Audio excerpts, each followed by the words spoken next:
óbvias na forma de onda da tensão. Nessa a seguir a distorção harmônica total. A maioria dos fabricantes de motores recomenda menos do que 5% de distorção da tensão para um motor a plena carga. Verifique o espectro da tensão harmônica. Se uma grande componente de terceira harmônica estiver presente, a fonte é proveniente de reatores de iluminação ou cargas em tomadas. Se uma grande quinta harmônica é encontrada, ela poderia indicar que acionadores de velocidade variável e outros dispositivos não lineares trifásicos estão contribuindo para as harmônicas. Para minimizar os efeitos das harmônicas nos motores de indução, conecte o motor a um quadro de distribuição que alimente apenas cargas lineares.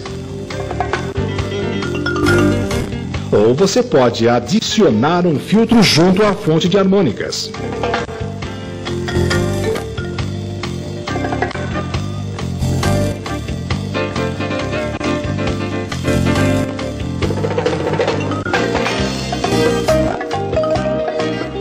Os capacitadores utilizados para corrigir o baixo fator de potência causado pelos motores de indução podem falhar se harmônicas estiverem presentes. Eles podem formar circuitos ressonantes em frequências acima da fundamental quando combinados com as reatâncias indutivas da rede de distribuição.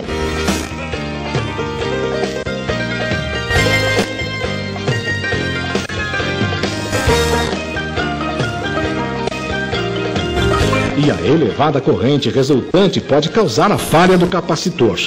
Examine a corrente do capacitor em relação às harmônicas, tipicamente a quinta e a sétima. Os acionadores de velocidade variável são fontes comuns de quinta harmônica. Assim, verifique a corrente de alimentação nos condutores fase no acionador do motor suspeito. A necessidade de se utilizar os capacitores de correção pode ser reduzida quando os acionadores de velocidade variável são instalados em motores existentes. Reatores de linha podem ser aplicados na entrada dos acionadores para reduzir as correntes harmônicas. Ou para evitar as frequências harmônicas que causariam ressonância com os capacitores de correção, podem ser projetadas redes de compensação para desintonizar o sistema ressonante. Nos dias de hoje, os ambientes dos edifícios comerciais, industriais, institucionais e de escritórios requerem que sejam consideradas as seguintes recomendações relativas às harmônicas e à qualidade de energia em geral. Dimensione adequadamente os condutores dos circuitos, especialmente o neutro, que poderá ter sua seção aumentada. Especifique poucas tomadas por circuito. Distribua as cargas sensíveis em circuitos separados. Utilize sempre condutores de proteção individuais por circuito. Utilize condutores de proteção isolados para os equipamentos sensíveis. Utilize um sistema de aterramento em anel constituído por condutores de cobre. Efetue uma adequada proteção contra descargas atmosféricas e sobretensões. Utilize equipamentos com potências que considerem a presença de harmônicas. Dimensione adequadamente os condutores fase para minimizar a queda de tensão e economizar energia. Selecione os condutores e outros materiais baseados em propriedades de condutibilidade e conectabilidade superiores.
Instituto Brasileiro do Cobre, Procobre, apresenta a mais atual tendência dos modernos empreendimentos da construção civil.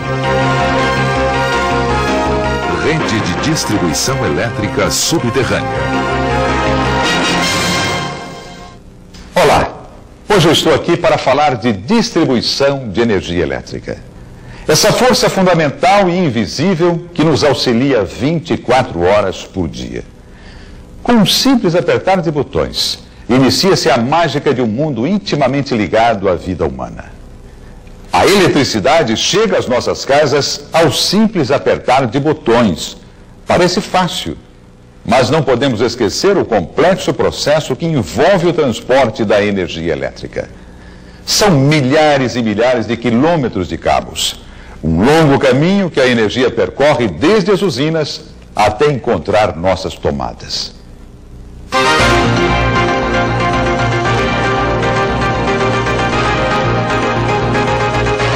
As usinas geram a energia elétrica.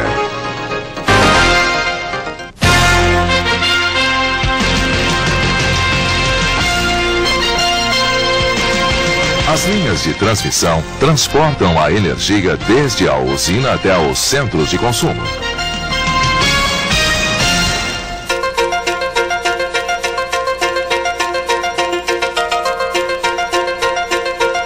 Na subestação, os transformadores reduzem a tensão elétrica recebida em centenas de milhares de volts para cerca de 13.000 volts.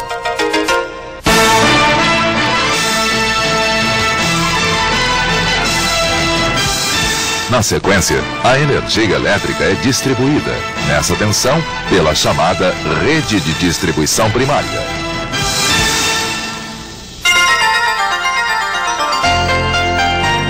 Os transformadores localizados nos postes reduzem esses 13.000 volts para 110 ou 220 volts, que são entregues aos consumidores por meio das chamadas redes secundárias.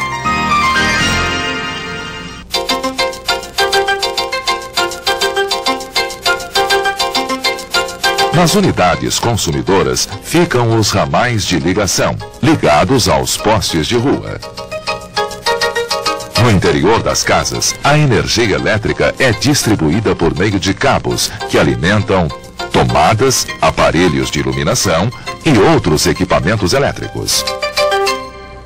Como você vê, até chegar ao simples botãozinho da parede, há um complexo esquema de transmissão e distribuição de energia elétrica. E é neste ponto que eu quero chamar a sua atenção. Quando entra nos limites urbanos, a rede elétrica torna-se mais complexa. Para a alimentação dos consumidores, centenas de postes e transformadores, além de milhares de metros de cabos, são instalados em todas as ruas. A aparência e a localização das redes aéreas acabam provocando grande impacto visual que prejudica a estética e a arquitetura urbana. Além desse caos visual, a rede elétrica implica em uma série de transtornos relacionados com a arborização, locomoção de pessoas e entrada de veículos em garagens. Nas redes aéreas, são frequentes os abalroamentos de cabos nos postes.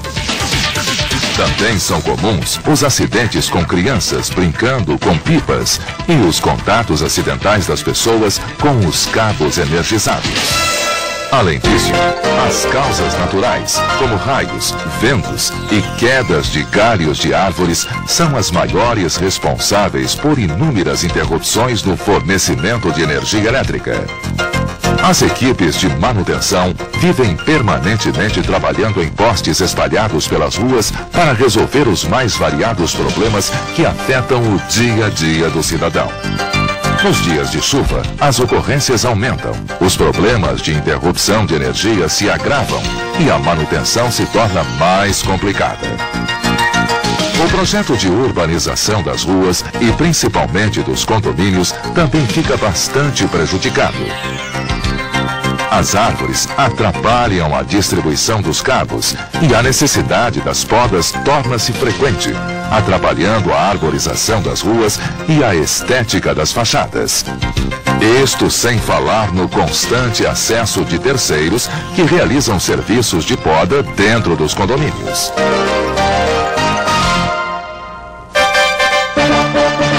A eletricidade é uma característica do século XX, cuja utilização cresce ano a ano. Isso quer dizer que o caos elétrico das cidades tende a aumentar consideravelmente no futuro próximo. Preocupados com esta questão, os grandes empreendedores brasileiros já estão optando por uma nova alternativa na distribuição da energia: a rede elétrica subterrânea. Um sistema que já ocorre há anos no exterior passa a fazer parte da realidade brasileira. Você vai conhecer a partir de agora as inúmeras vantagens desse sistema. Você vai entender por que os melhores incorporadores imobiliários do Brasil estão optando pela instalação das redes subterrâneas em novos condomínios. O uso de rede subterrânea, com a consequente eliminação dos postes e cabos aéreos, pode ser facilmente observado em inúmeras cidades ao redor do mundo. Nos últimos anos, impulsionada pelo desejo dos consumidores e pela maior disponibilidade de tecnologia no país, a distribuição de energia subterrânea passa a ser uma alternativa extremamente viável para o empreendedor brasileiro, principalmente em termos de custo. Veja agora exemplos de empreendimentos que confirmam esta tendência.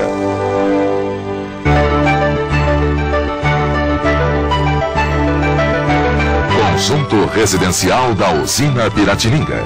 Área do empreendimento, 50 mil metros quadrados.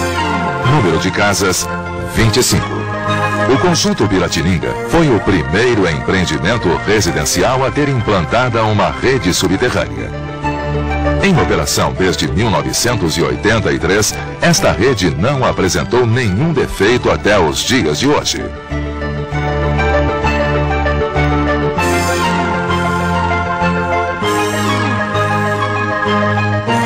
As instalações da rede elétrica subterrânea têm sido muito procuradas em virtude das facilidades da manutenção e pela estética do imóvel, eliminando os postes e fios das fachadas das casas. Com isto, vem ajudar as vendas de imóveis, aumentando cada vez mais a procura desse sistema de instalação de rede elétrica. Condomínio Aras Guancan. Área do empreendimento, 201 mil metros quadrados. Número de lotes, 50. A ideia de nós implantarmos a rede subterrânea num loteamento de altíssimo padrão foi porque nós tínhamos uma área onde existiam muitas árvores e um lugar de uma beleza muito grande. E nós queríamos fazer um empreendimento que fosse um padrão tipo A no Brasil. E foi um trabalho muito árduo, mas eu acho que valeu a pena, porque nós tivemos um fundo natural, só de verde, só da natureza, onde toda a parte elétrica está totalmente embutida, ela não aparece e ela traz os mesmos benefícios da rede que aparece. Então eu acho que para nós foi uma coisa muito boa, era o que a gente queria. Nós conseguimos um resultado excelente, sem nenhum problema. A parte de manutenção é muito mais simples, nós não temos nenhum inconveniente em termos postes atrapalhando a entrada de residências, não temos nenhum problema com pipas, nenhum problema com caminhões passando e derrubando fios. E então nós temos, acho que nós associamos uma parte técnica sensacional, né, que é muito bom para Eletropaulo, uma beleza que todos vocês estão vendo, que é uma coisa rara de se ver em São Paulo ou no Brasil, e o nosso objetivo foi alcançado, que hoje nós temos um empreendimento de altíssimo padrão, com uma qualidade excelente. Condomínio Morada do IP. Área do empreendimento, 14 mil metros quadrados. Número de casas, 169. Conforme vai ser filmado e está mostrado, você tem uma limpeza, né, no visual do condomínio. A opção de a gente ter feito a rede subterrânea é devido ao projeto de arquitetura e tem uma harmonia. E é uma cópia, inclusive, da Europa, é muito usado isso aí, né? E a nossa ideia realmente nos futuros projetos de condomínio horizontal, é usar a rede subterrânea. Condomínio Vila Felicitar. Área do empreendimento, 45 mil metros quadrados. Número de casas, 164. Esse é o 15º empreendimento que a Gafisa fez opção pela rede subterrânea de alimentação elétrica das casas. A vantagem que eu vejo da instalação de redes subterrâneas é que, de uma forma geral, ela limpa a cidade. Você tem menos interferência visual, a gente facilita todo e qualquer projeto de paisagismo, porque você evita fios, evita podas, esse tipo de coisa. E, consequentemente, a manutenção deve ser bem menor, né, em função dessas coisas todas. E as obras subterrâneas não param por aí. Diversos condomínios, verticais e horizontais, espalhados por todo o Brasil, estão adotando esse excelente sistema de distribuição de energia. Quer saber o motivo dessa escolha? São vários. Veja alguns deles.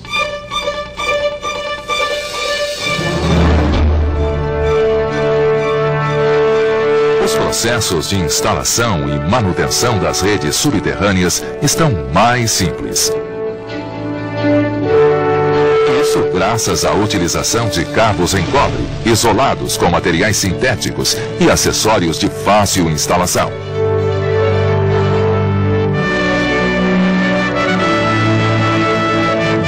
O transformador em pedestal, no lugar do submersível, elimina a tradicional e cara câmara transformadora. As obras civis foram simplificadas com a eliminação da câmara transformadora e a utilização de dutos diretamente enterrados.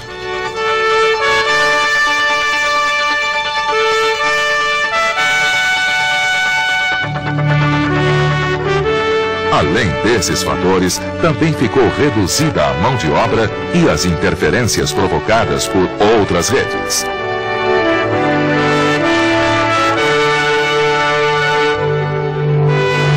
Isso tudo é mais simples do que parece. Esta técnica de distribuição de energia é parecida com a que você tem dentro de sua casa. A eletricidade usada nas residências e outras unidades consumidoras é transmitida por cabos que vêm da rua. Mas ao adentrar a construção, os cabos de energia ficam dentro de dutos embutidos em paredes e lajes. Tudo organizado e invisível para aumentar o seu conforto e a sua segurança. A rede de distribuição subterrânea é tudo isso que você viu e muito mais. Os maiores e melhores empreendedores do país já entraram na era da energia invisível. Qualidade de vida é isso. Segurança, ecologia, economia, estética e energia altamente confiável. Rede subterrânea de distribuição de energia. Conte com a força invisível da alta tecnologia. O Instituto Brasileiro do Cobre, Procobre, promove campanhas de conscientização, distribui publicações e patrocina cursos e palestras. O Procobre participa de uma vida melhor.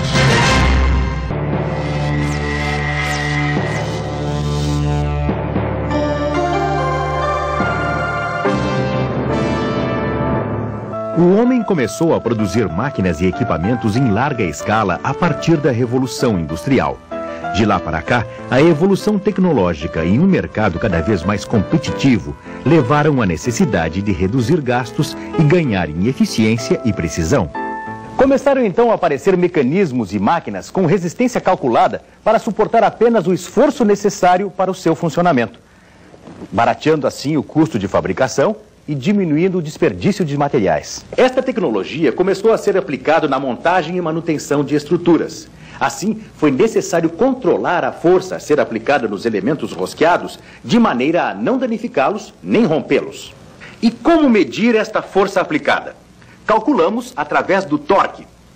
Para exemplificar mais claramente o que é torque, Vamos usar o exemplo da maçaneta de uma porta. Se pegarmos muito próximo ao eixo e tentarmos abri-la, não vamos conseguir. Mas se pegarmos mais para trás nesta alavanca, aos poucos vamos conseguindo girar a maçaneta. Quanto mais para a extremidade, mais fácil vai ficando o movimento. Isto mostra que a distância é fundamental para a execução do movimento. No caso de uma criança tentar fazer este mesmo movimento, ela, ao chegar aqui na extremidade, também vai conseguir, mas com mais dificuldade. Isto comprova que a força também tem influência. A conclusão a que chegamos é que este movimento é feito em função de um torque. E esse torque existe em função da força e da distância de aplicação desta força. Todas as grandezas necessitam de unidades de medida para serem mensuradas. Nas grandezas físicas e mecânicas, a força e a distância são expressas nas seguintes unidades de medida. Unidades de força.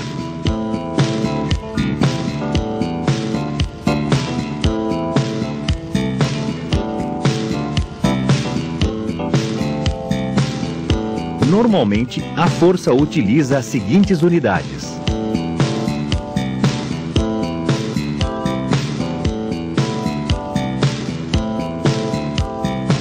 Unidades de comprimento.